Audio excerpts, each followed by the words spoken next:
মণ্ডল ডাঙৰীয়া, আমাৰ প্ৰাক্তন বিধায়ক প্ৰণয় ৰাভা ডাঙৰীয়া,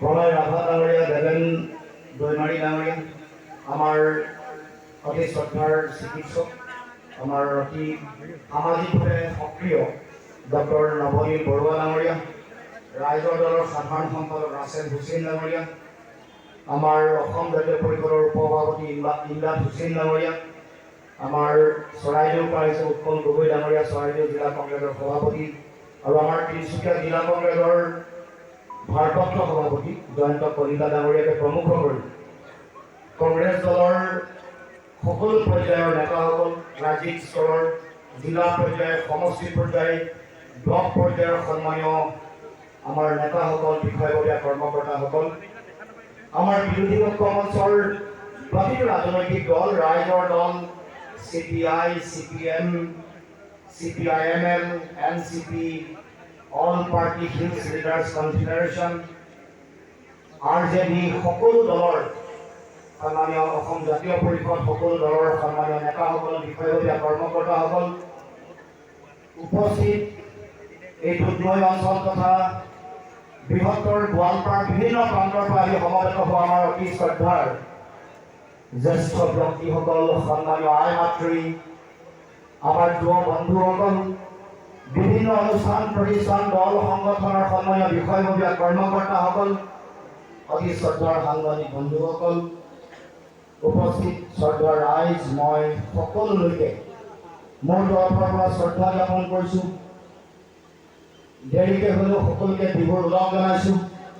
ইয়াত উপস্থিত আমাৰ অতি শ্ৰদ্ধাৰ আই মাতৃ, পিতৃতুল্য জ্যেষ্ঠ ব্যক্তি, সন্মানীয় শিক্ষাগুৰু, সকলোকে মই এই বিহুৰ বতৰত সেৱা জনাইছোঁ, প্ৰণিপাত জনাইছোঁ আৰু আপোনালোকৰ পৰা আশীৰ্বাদ বিচাৰিছোঁ। অসম আৰু অসমৰ মানুহৰ সুৰক্ষিত ভৱিষ্যতৰ কাৰণে যাতে সদায় যুঁজি থাকিব পাৰোঁ।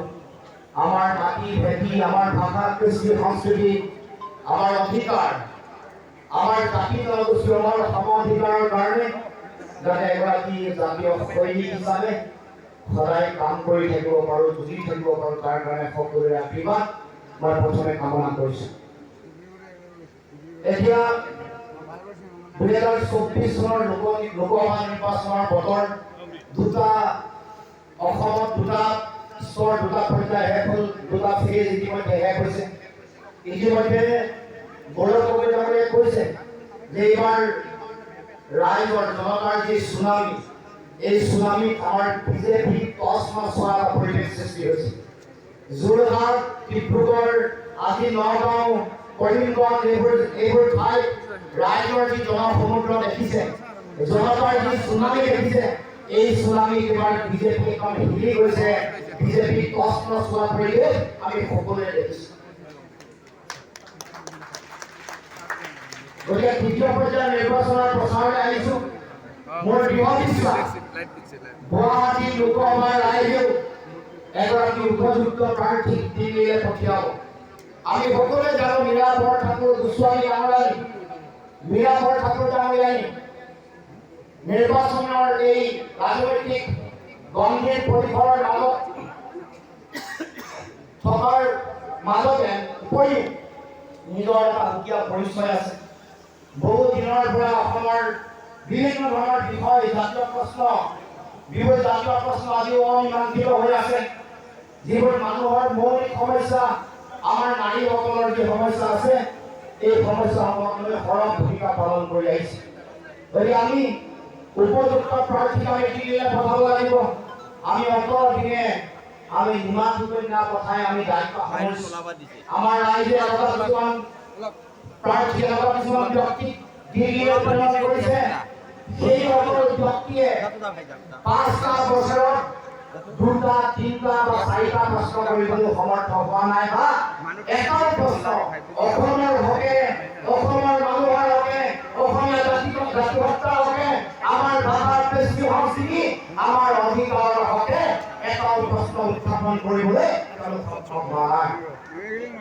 গতিকে আমি ভাল উপযুক্ত ব্যক্তি, যি ব্যক্তিয়ে আমাৰ হৈ মাত পাতিব পাৰে, যি ব্যক্তিয়ে আমাৰ হৈ যুঁজিব পাৰে তেনেকুৱা ব্যক্তিক আমি দিল্লীলৈ প্ৰেৰণ কৰিব খুজিছোঁ। আৰু মই ভাবোঁ যে গুৱাহাটী লোকসভাৰ ৰাইজে এই কথা সকলোৱে ভাবি চোৱা দৰকাৰ, বুজা দৰকাৰ, নহ'লে আমাৰ গুৱাহাটীৰ ৰাইজৰ সমস্যাৰ সমাধানটো নহ'বই।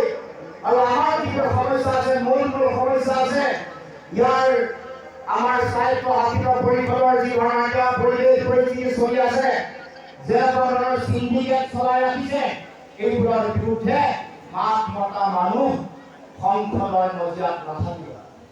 গতিকে মই আহ্বান জনাইছোঁ সকলোৱে যাতে আমাৰ মীৰা বৰঠাকুৰ ডাঙৰীয়াক সকলোৱে আশীৰ্বাদ দিয়ে। মই আজি আপোনালোকৰ ওচৰলৈ আহি মোৰ এটা পুৰণা কথা মনত পৰিছে, নষ্টালজিক কৈছোঁ।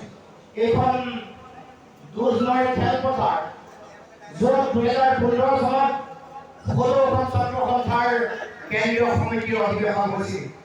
এই যিখন আজি সভা হৈছে, এই সভাত মই চিনি পোৱা নোপোৱা বহু মানুহ 2015 চনৰ 26 মাৰ্চৰ সেই সময়ৰ ইতিহাস আজিও মানুহৰ মনত সজীৱ হৈ আছে। মই 2-4গৰাকী দেখিছোঁ তলৰ পৰা হাত দাঙিছে। 2015 চনৰ 23, 24, 25, 26 মাৰ্চত হোৱা অধিৱেশনত আপোনালোকৰ এই দুধনৈবাসী গোৱালপাৰাবাসী ৰাইজে মোক 16খন ছাত্ৰ সন্থাৰ সাধাৰণ সম্পাদকৰ দায়িত্ব অৰ্পণ কৰিছে। গতিকে দুধনৈবাসী ৰাইজৰ ওচৰত মই চিৰকৃতজ্ঞ। আপোনালোকক মই শ্ৰদ্ধা জনাইছোঁ, নতশিৰে প্ৰণিপাত জনাইছোঁ। আপোনালোকে দিয়া আশীৰ্বাদৰ ফলত, আপোনালোকে যি আস্থা আৰু বিশ্বাস ৰাখিলে, সেই আস্থা আৰু বিশ্বাসৰ ফলস্বৰূপে মই যিবোৰ কথা কৈছিলোঁ, যি আদৰ্শৰ পণ লৈ মই জাতীয় সংগ্ৰামত অৱতীৰ্ণ হৈছিলোঁ, আজিও সেই পণ, সেই আদৰ্শ, সেই দৰ্শন মই লৈ আছোঁ। আৰু সেইকাৰণে ৰাইজক আজিও কওঁ যে মই মোৰ যি বচন দিছিলোঁ, বচন ৰাখিম প্ৰাণ গলেও, বচন ইফাল সিফাল নহয়, এই কথা ইতিমধ্যে কৈছোঁ। আজি পুনৰ আপোনালোকৰ ওচৰতে আহি মই সেই কথাই দোহাৰিছোঁ, মোৰ আদৰ্শ সলনি হোৱা নাই, আদৰ্শ সলনি নহয়। জাতিৰ হৈ যুঁজি আছোঁ, যুঁজি আছিলোঁ, যুঁজি আছোঁ। আহি থাকিব লগা দিনসমূহতো মই জাতিৰ হৈ যুঁজিম, যেতিয়ালৈকে ৰাইজে মানুহে ন্যায় নাপায়, আমাৰ খিলঞ্জীয়া জাতি জনগোষ্ঠীয়ে যেতিয়ালৈকে ন্যায় নাপায়, তেতিয়ালৈকে মই যুঁজি থাকিম। এই কথা আপোনাৰ আপোনালোকক দি থৈ গৈছোঁ।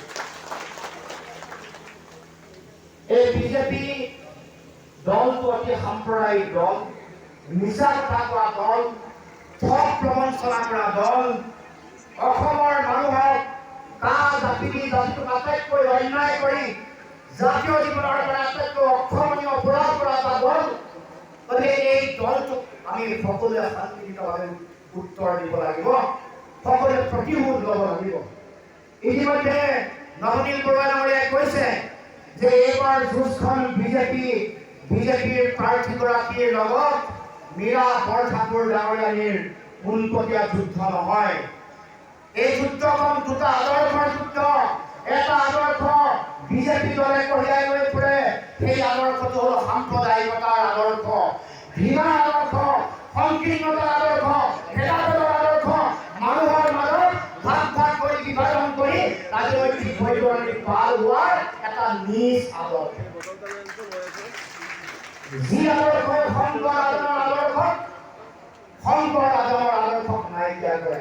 আৰু আমি লৈ ফুৰা যিটো আদৰ্শ, সেই আদৰ্শ হ'ল সাম্প্ৰদায়িকতাহীন এখন সমাজ, য'ত কেৱল মাত্ৰ প্ৰেম, ভাতৃত্ববোধ, সমন্বয়ৰ একতাৰ মহান বাণিজ্য য'ত থাকে, য'ত সংবিধানৰ ধৰ্ম নিৰপেক্ষ চৰিত্ৰৰ কথা কোৱা হয়, য'ত ঘৃণাৰ পৰিৱৰ্তে প্ৰেম, ভাতৃত্ববোধৰ কথা কোৱা হয়, য'ত সমন্বয়ৰ কথা কোৱা হয়, যি আদৰ্শৰ লগত মহাপুৰুষ শ্ৰীমন্ত শংকৰদেৱৰ আদৰ্শও আছে, আদাম ফকীৰৰ আদৰ্শও আছে।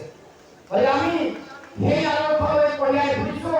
আৰু সেইকাৰণে কৈছোঁ দুটা আদৰ্শৰ যুদ্ধ, দুটা আদৰ্শৰ যুঁজ।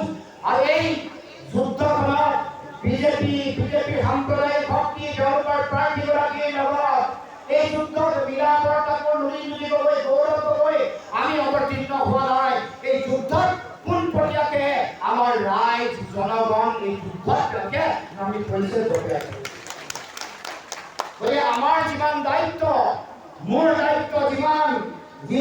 অমিত বৰুৱাৰ দায়িত্ব, যিমান ৰাছেল হুছেইনৰ দায়িত্ব, তাতোতকৈ বেছি দায়িত্ব আমাৰ সাধাৰণ জনতাৰ। আপোনালোকৰ দায়িত্ব বহুত বেছি। এই দায়িত্ব যদি আপোনালোকে পাহৰি যায়, তেতিয়াহ'লে আমি দেশ বচাব নোৱাৰিম, গণতন্ত্ৰ বচাব নোৱাৰিম, সংবিধান বচাব নোৱাৰিম, অসম বচাব নোৱাৰিম।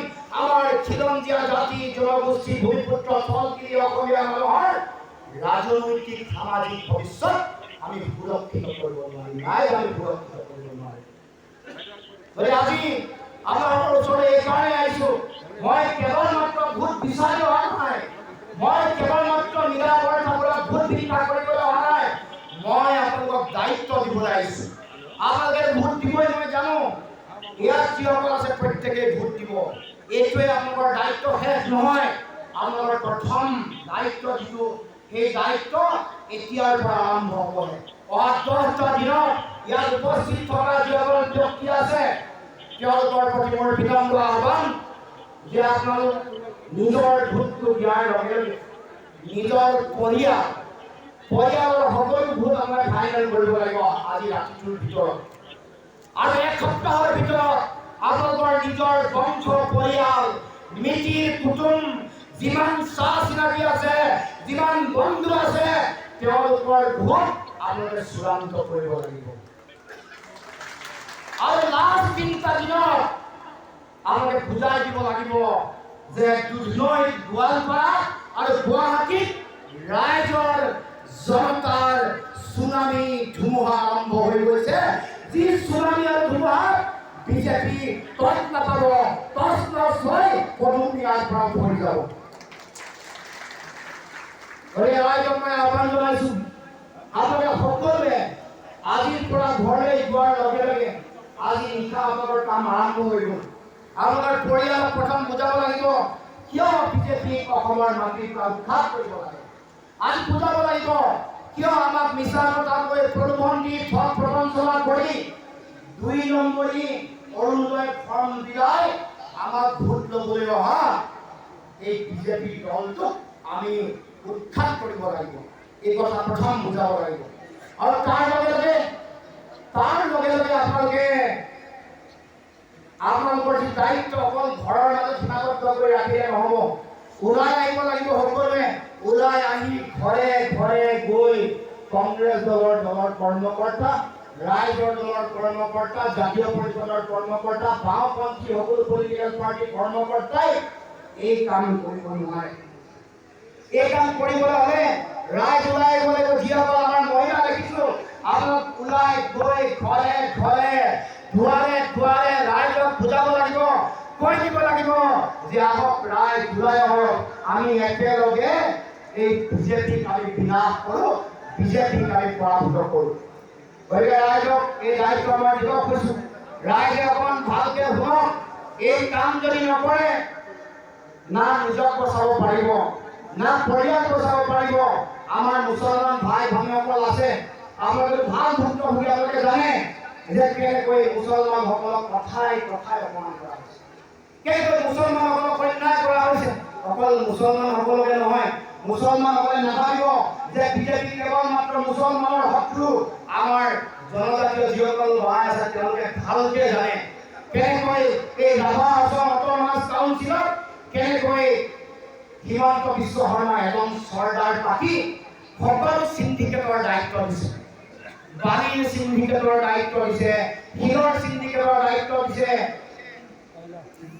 চুপাৰী চিণ্ডিকেটৰ দায়িত্ব দিছে, কয়লাৰ চিণ্ডিকেটৰ দায়িত্ব দিছে। এই কথা এই গোৱালপাৰা দুধনৈৰ মানুহে ভালকৈ জানে। আৰু যিগৰাকী চৰ্দাৰ, হিমন্ত এপইণ্টমেণ্ট কৰা যিগৰাকী চৰ্দাৰ, এইগৰাকী আপোনালোকৰ অচিনাকি নহয়। সেইগৰাকীৰ নাম টংকেশ্বৰ ৰাভা। যিগৰাকী মানুহে হিমন্তৰ আজ্ঞা মানি নাঙলৰ পৰা যিসমূহ কয়লা ওলাই তাত 1,15,000 টকা লয়। আমাৰ পুলিচসকল আছে, গমেই পায়, প্ৰশাসনৰ মানুহ আছে। আমাৰ চালানৰ যিবোৰ ট্ৰাক ওলাই 1,05,000 টকা। গম পায়নে ৰাইজ? তেওঁলোকক লুটি পুটি খাবলৈ এৰি দিছে আৰু আপোনালোকে মনে মনে বহি থাকিব নেকি? আৰু যদি কৰি নাথাকে তেতিয়াহ'লে অহা 7 তাৰিখে আপোনালোকৰ দায়িত্ব কি?